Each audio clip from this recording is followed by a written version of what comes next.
So as you can see here, I have a couple different tools. I went ahead and I went with the Lee single stage press. I got it actually on Amazon. It was about $100 for the press. And this kit came with the press.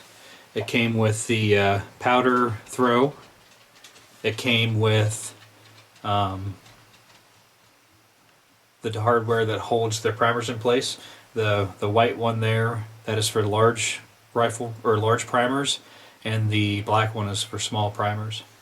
It came with a little scale so you can measure your powder, and it came with some resizing lubrication. That's basically if you're doing reloading rifle rounds. I've just been doing pistol rounds, and the pistol rounds, the dies that you buy for them, they come with a carbine resizer. So when you have the carbine resizer die, it doesn't require you to lube your cases. That's kind of nice. But if you're doing rifle reloads, then you have to lube those cases. So that's pretty much what came with the kit. Some of the things that I bought on the side is I have it's a caliper measure, and what this does is it measures the overall length of the case and the bullets that you're making, because you got to make them to spec. And the little scale that came with my kit, it's good. It's not too bad, but I went ahead and I bought a digital scale. Let's see if I can get this open. So I mainly use the digital scale for measuring powder. Just a lot easier to do. And something else you're definitely going to need to purchase if you decide you want to reload is you need a good recipe book. And you can kind of think of this as kind of like the Bible for reloading. Everything you need is in this recipe book. So the rounds that I'm going to be reloading, it's the Smith & Wesson. For my Smith & Wesson 500, I'm going to be using these bullets here, the 300 grain bullets. So this pretty much tells you different types of powder that they recommend. Of course, you can use a lot of other different powders. This is just out of the Hornady book. And it gives you the amount of grains you need to use and the velocity. In the areas that are marked in red, those are hot loads. They tell you not to exceed that number of grains. And then also, it gives you the overall case length of your bullet once you get done making it. So that's also really important. That way your round's chambered if you're using, say, a semi-automatic pistol. Not quite as important using the revolver, but still very important. If you end up making your overall case too small, then you have pressure build up within the casing, so it can be kind of dangerous. So it's really important to follow that number. Those are pretty much the materials that I have. And then also I have this. This is kind of nice. I got this on Amazon. This is to pretty much hold your bullets as you're working, kind of keep track of where you're at. I usually do about 50 bullets at a time, so this comes in handy. I wouldn't mind having another one of those. That's pretty much all the material that you need in order to reload. One other thing I guess I should mention, these are my Smith & Wesson 50 caliper dies. I also reload, this is my 40 Smith & Wesson caliper, and then I also have some dies for my 38 special that I like to reload. These die sets typically run about $35–40 on Amazon. You can buy them elsewhere as well. That's it. So the first step in reloading ammunition is actually depriming and resizing your cases. But since I'm dealing with new brass here, I don't need to do that step. So what I'm going to be doing is actually flaring or expanding the top of this case. And then also, as you can see, it doesn't have a primer. I'm going to be putting a primer in here. So that's step number one. And these are the bullets that I'm going to be using. These are 300 grain Smith & Wesson rounds. They're made by Hornady. Now if you're going to be using more than just, I'm just going to end up reloading 5 cases to show you, but if you're going to end up using more than a couple primers, you really should have safety glasses on, because if you use a primer loader like this, which I'm not going to use because I'm only doing 5. But if you have a bunch of primers in here, and for some reason one goes off, they're all going to go off. They can take out your eyes, they can really hurt you. So primers are extremely explosive, but since I'm only dealing with a few of them, I'm not going to use this tool for this demonstration. So I'm just going to go ahead and I'm going to pop out 5 primers. And the primers that I'm using, they're actually large rifle primers. The cases that I bought, they're Starline brass. They actually recommend that you use large rifle primers for this. So as you can see, it's pretty much, I can get it to focus. It's pretty much what a primer looks like.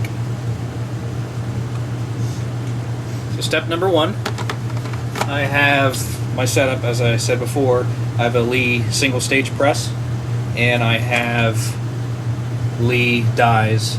There's the depriming die, there's the expansion die, and the bullet seating and crimp die. The bullet seating and crimp die, which I believe, kind of looking through these through the camera, is this one right here. There's different adjustments you can make on the die to seat it and then also crimp it if a crimp is desired. For the 500, you definitely want to crimp your bullets. If you don't and you load more than one in the cylinder and you're firing, there's so much recoil on the gun that the bullet itself can actually slide forward in the case, and you definitely don't want that happening. The first thing I'm going to do is I'm going to get the case holder that comes in the die set, place that right here into my die, and I am going to take the expansion die. And one of the things that Lee does with the presses that's actually really nice is they have, I guess it would be, I'm not sure exactly what it's called. It's basically just an extension, and that fits onto your actual die.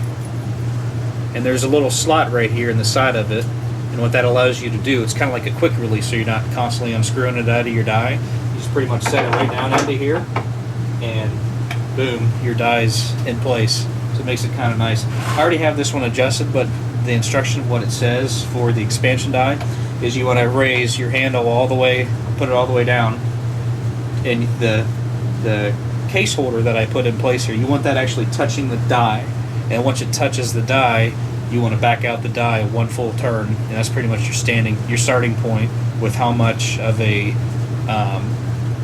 how much you want to expand the top of this casing. So I pretty much have mine already set. I know where it needs to be.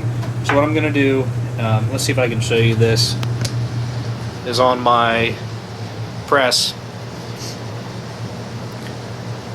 I have this little apparatus here, and what that does is the primer sits in here.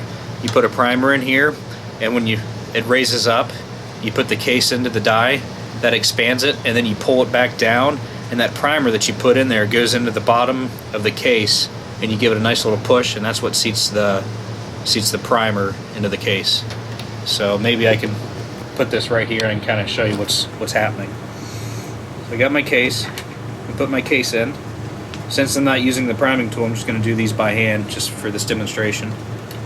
Put the primer right there. It's very important. You know, obviously you have it facing in the right way. This goes up into the die. And then with the 500, it's a little tough because the case is so big. You pop it back down, and then you give it a little push. So there we go. Now you can see that the, come on, focus. Focus. You can do it. Well, my camera's not focusing. There it goes. So you can see the primer is actually in the case now. And you want that primer to be actually, I believe it's like a couple hundredths of an inch in. But basically what you do is you just want to rub your finger over top of that. You don't want that to be sticking out, and you definitely don't want it in too far. You want it to be pretty well flush with the case head. So that one looks pretty good. So I'm going to do that with the other 4 cases that I have, and this will be the completion of, I guess it would be step 2, but step 1 if you're using new brass.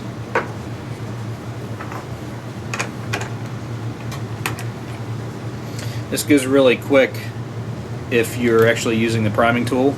I can do about 50 50 cases from start to finish, manufacturing ammunition in probably about 30 minutes. Just kind of going slow for this demonstration.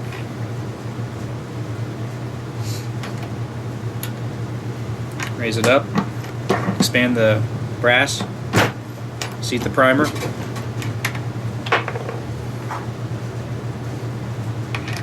Raise it up,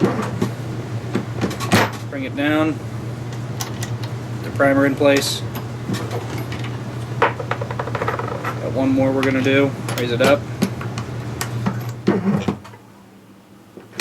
seat the primer. There we go.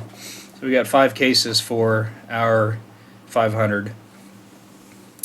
So the next step that we're going to be doing is we're actually going to be measuring the powder for these cases. So I will show you that in step 2.